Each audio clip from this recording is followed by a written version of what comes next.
आज की वीडियो में हम बात करेंगे 18 ऐसी बातों की जो कि बहुत से लोग मार्केट में नहीं जानते।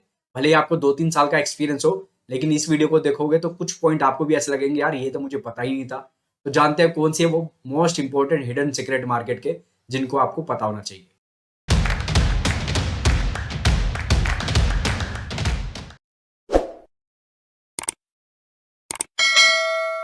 तो आज हम बात करने वाले ऐसे 18 हिडन सीक्रेट की जो आपको मार्केट में कोई नहीं बताएगा।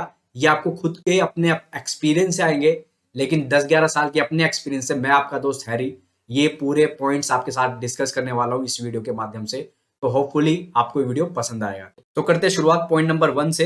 तो दोस्तों, मार्केट में 95% लोग पैसा गवाते हैं, सिर्फ 4-5% लोग ऐसा है जो पैसा बना पाते हैं। इसके लिए सेपरेट वीडियो एक हमने बनाया था जिसमें हमने कवर किया था क्यों ऐसा होता है। तो बेसिकली होता क्या है, जो ये ट्रेडिंग मेंटेलिटी है, जो स्टार्टिंग में लोग आते हैं उनको ट्रेडिंग करनी होती है, उसके चलते most of the people market में पैसा गवा देते हैं। तो आप भी अगर मार्केट में इन्वेस्टिंग कर रहे हैं तो थोड़ा सा पेशेंस के साथ इन्वेस्टिंग कीजिए। जल्दी अमीर बनने के चक्कर में पैसा गंवाने के चांस बहुत ज्यादा हो जाते हैं आपके। ठीक है, तो इस बात को आपको ख्याल रखना है। सेकंड पॉइंट आता है, nobody knows exactly what's the next. Market में हर दिन, मार्केट का हर दिन एक नया दिन होता है। तो यहाँ पर मार्केट को प्रिडिक्ट करना आसान नहीं है। कोई टीवी चैनल पे आके बोले कल ऐसा होगा, परसों ऐसा होगा, अगले 2 महीने ऐसा होगा। तो सब अपने फोरकास्ट एक थोड़ा सा प्रिडिक्ट करने की कोशिश कर रहे हैं, लेकिन क्या मार्केट उनके हिसाब से चलेगा? नहीं। मार्केट में हर दिन को आप नए दिन के तरह लो। तो मार्केट में आपको ज्यादा फोरकास्टिंग करने पे, प्रिडिक्शन करने पे ध्यान नहीं देना। मार्केट में आपको प्रिपेयर रहना है कि अच्छी से अच्छी सिचुएशन आ सकती है और बुरी से बुरी situation. I need to be prepare about that situation. Third point आता है कि इंट्राडे जो है, जिसके चलते बहुत से नए इन्वेस्टर आते हैं, कहते हैं कि यार मुझे तो जल्दी पैसा कमाना है तो इंट्राडे करूंगा। तो ये सबसे डेंजरस है मार्केट में। जी हाँ दोस्तों, इंट्राडे के चक्कर में क्या होता है कि जब हम छोटा पैसा लाते हैं, 10,000 20,000 से इंट्राडे कर रहे होते हैं, तो हमारा जैसे ही थोड़ा थोड़ा मुनाफा बनने लगता है, हमें आदत सी पड़ जाती है, एडिक्शन हो जाता है। और हमारे 4-5 ट्रेड अच्छे जाते हैं तो हमें लगता है हम तो ऐसे ही डेली बेसिस का पैसा कमा लेंगे। और उसके चलते हम अपनी कैपिटल बढ़ाते रहते हैं कि यार जब मैंने 10,000 पे 10% कमाया तो 1,000 रुपया बना। अगर मैं 1 लाख रुपए की कैपिटल पे इंट्राडे करूंगा तो मेरा तो 10,000 रुपये बन जाएगा। तो डेली मैं तो 10,000 रुपये कमा लूंगा। तो उस चक्कर में क्या होता है, जैसे जैसे उनका कैपिटल बड़ा होने लगता है, और जो स्टार्टिंग में उनको बिगनर्स लक उनको उनके साथ काम कर रहा था, एक भी दिन खराब अगर जाता है और बड़ी कैपिटल उनकी हो चुकी है, तो वो सारा जितना भी उन्होंने हजार हजार रुपए करके कमाया था ना, सारा गंवा देते हैं। तो आपको इंट्राडे से बचना है अगर आपको मार्केट में सस्टेन करना है। और यहाँ पर आ जाती है एक बहुत बड़ी बात कि मार्केट में कभी ना कभी आपके साथ ऐसा होगा कि आप जितना पैसा लेके आएंगे वो सारा गवा देंगे। तो मार्केट अपनी फीस चार्ज करता है, ये आपको याद रखना पड़ेगा। और अगर उसके बाद भी आप मार्केट में टिके रहे तो आप मार्केट में सस्टेन करेंगे। लेकिन अगर आप घबरा गए तो दो ही ऑप्शन बचते हैं, या तो आप वहां से सस्टेन करेंगे या घबरा के मार्केट को छोड़ देंगे। तो जो लोग फिर भी अपनी गलतियों से सीख लेके आगे टिके रहते हैं वही मार्केट में वेल्थ बनाते हैं। जो आए थे घबरा के पैसा गवा दिया और भाग जाते हैं, उनके लिए फिर मार्केट कभी रिवार्डिंग नहीं हो सकता। अगला पॉइंट आता है दोस्तों कि स्टार्टिंग के डेज में, जैसे कोविड के टाइम से बहुत से नए लोग आप मार्केट में आए, क्योंकि कोविड आपके पास टाइम था, वर्क फ्रॉम होम चल रहा था, तो आपको लगा यार चलो मार्केट को एक्सप्लोर किया जाए, देखा जाए कैसे इसमें इन्वेस्ट करना है। तो स्टार्टिंग के डेज में आपको सस्टेन करना है। अगर आप स्टार्टिंग के डेज में सस्टेन कर गए, यानी कि आपने पैसा गवाया नहीं, तो ये भी एक बहुत बड़ा अचीवमेंट है। लोग सोचते हैं यार मैं तो 2 साल से मार्केट में इन्वेस्ट कर रहा हूँ, पैसा तो बना नहीं। तो अगर पैसा नहीं भी गवाया ना, दैट इज ऑल्सो अचीवमेंट। तो इस बात को आप ध्यान रखो कि अगर आपको मार्केट समझ आ गई, चीजें समझ में आ गई, या मार्केट में कैसे काम करता है, क्या चीज मुझे करना है, क्या मुझे नहीं करना है, और सबसे ज्यादा जरूरी फोकस इस बात पे करना है क्या नहीं करना है, तो फिर आगे लॉन्ग टर्म में आपकी वेल्थ बनना से कोई आपको रोक नहीं पाएगा। सिक्स पॉइंट आता है दोस्तों कि हर किसी को जब ट्रेडर बनना है, ठीक है, कोई इन्वेस्टर बनता है, कोई ट्रेडर बनता है, तो अगर आप ट्रेडर मेंटेलिटी के साथ मार्केट में एंटर करें तो आप ये याद रखना कि आप जितना पैसा मार्केट में ला रहे हैं उसको आप अफोर्ड कर सको कि आप इस पैसे को लूज कर देंगे। क्योंकि ट्रेडिंग में आपके लॉस खाने के चांस बहुत ज्यादा हाई होते हैं।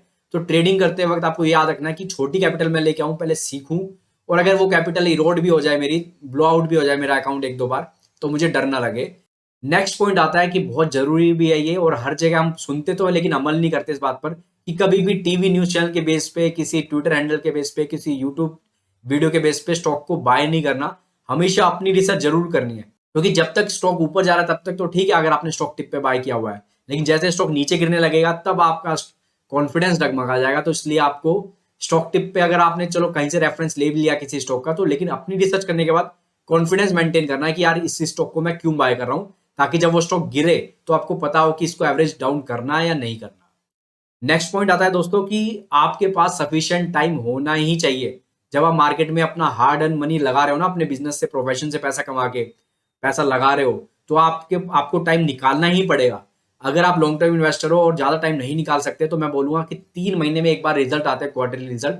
उस टाइम तो आपको अपने स्टॉक्स की परफॉर्मेंस देखनी पड़ेगी, स्टॉक प्राइस की नहीं, उस कंपनी की जिसका वो स्टॉक है, उसका बिजनेस इस क्वार्टर में कैसे रिजल्ट आया वो देखना ही पड़ेगा, थोड़ा स्टडी करना ही पड़ेगा। और अगर आप उतना भी नहीं कर सकते तो बेस्ट ऑप्शन है म्यूचुअल फंड के थ्रू आप आगे बढ़ो। मार्केट में ना कभी भी आप कुछ गवाते नहीं हो, या तो आप पैसा बनाओगे या फिर एक लेसन आप लोगे। कभी भी लॉस ये मत सोचो कि यार मैंने तो गवा दिया, कुछ ना कुछ वहां से मिस्टेक जो आपने करी थी उससे लर्निंग लो और उसमें इंप्रूवमेंट करो, ताकि वो गलती दोबारा आपसे मार्केट की इन्वेस्टिंग जर्नी में आपकी ना हो।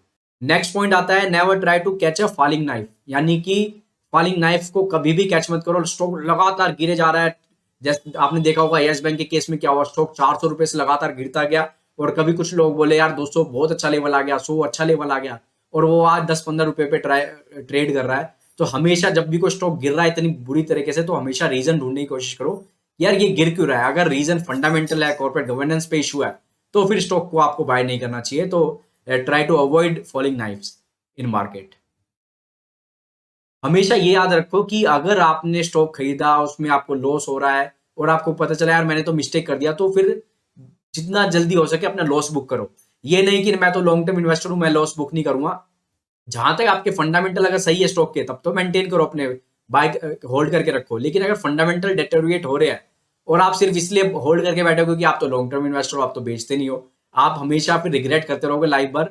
और अपने जहां जहां थोड़ा थोड़ा प्रॉफिट होगा उसमें बुक करने की सोचोगे, और जहां पर लॉस हो रहा है वहां पर आपको लगेगा यार होने दो लॉस। तो फंडामेंटल रीजन से अगर दिक्कत आ रही है स्टॉक में, तो तुरंत जितना जल्दी हो सकता है उसको सेल करो और लॉस बुक करो।